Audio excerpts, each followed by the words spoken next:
Chris Kise, Florida's former Solicitor General who served on Governor Ron DeSantis' transition team, inked a contract to represent Donald Trump in the criminal case that resulted in the FBI search of the former president's home in Mar-a-Lago, according to two sources with knowledge of the discussions. Kise, who declined to comment, began negotiations with Trump shortly after the FBI's search of his Palm Beach estate August 8.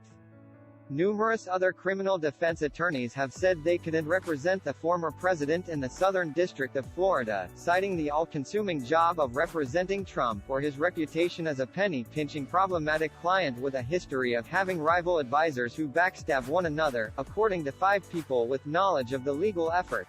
Other attorneys declined because their firms wanted to avoid the political blowback of representing such a divisive figure, according to those in Trump's orbit who say that Kise is leaving the firm of Foley and Lardner, where he had briefly represented Venezuela's government 2 years ago when hostilities with the United States ran high, to take the job. After this story published, the firm removed Kise from its webpage listing its lawyers. Kise now lists his bio on his own web. Kise has won 4 cases before the U.S. Supreme Court and numerous ones before the Florida Supreme Court, and he also has a reputation as a skilled political knife fighter. In the waning days of the 2018 governor's race, Kise widely publicized damaging information about Democrat Andrew Gillum secretly accepting free tickets to the Broadway show Hamilton from undercover FBI agents, in contravention of Florida's ethics laws. Gillum, who denied wrongdoing, went on to narrowly lose to DeSantis and was indicted earlier this year following the FBI investigation. Chris is a 360-degree lawyer, appellate, civil, criminal, state and federal. He can do it all, said former Florida Senator George Lemieux, who was the chief of staff to then Republican Attorney General Charlie Crist in 2003 when the office appointed Kise as state solicitor general. Brian Ballard, a top lobbyist and fundraiser for Trump and DeSantis, told NBC News that Chris is not only my friend, he is one of the finest lawyers I have ever met. His unique experience is perfectly suited to assist former President Trump. Ballard also was a top fundraiser in 2006 for DeSantis' current political opponent, Crist, who is now in the Democratic Party and is a member of the U.S. House. After Crist left the governor's mansion, Kise went on to advise the transition team for his Republican gubernatorial successor, Rick Scott, and advised DeSantis' transition after he succeeded Scott. Kise's hire comes at a crucial time for Trump.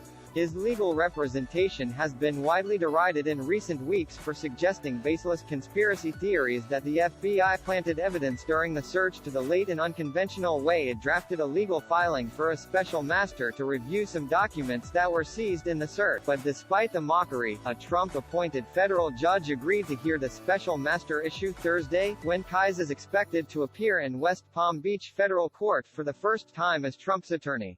I wish nothing but the best for Kise, but hope is not a strategy when it comes to working for Trump. I hope he has a good contract, said one attorney who has represented the former president but did not want to speak on record because of the political consequences of crossing him. Kise's exact title is unclear. Boris Epshteyn continues to serve as a top legal advisor to Trump and de facto in-house counsel who helped hire attorneys Jim Trusty and Evan Corcoran.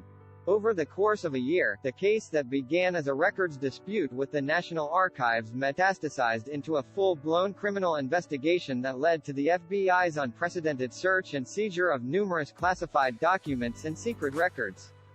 Trump maintains the search was unjustified and he was legally in possession of the documents, a defense many legal experts dispute. Trusty and Corcoran, who do not live in Florida, are expected to stay on the team for now, but those who understand prosecutions involving classified and sensitive records say Trump might need specialized counsel familiar with criminal cases involving classified documents if he's indicted.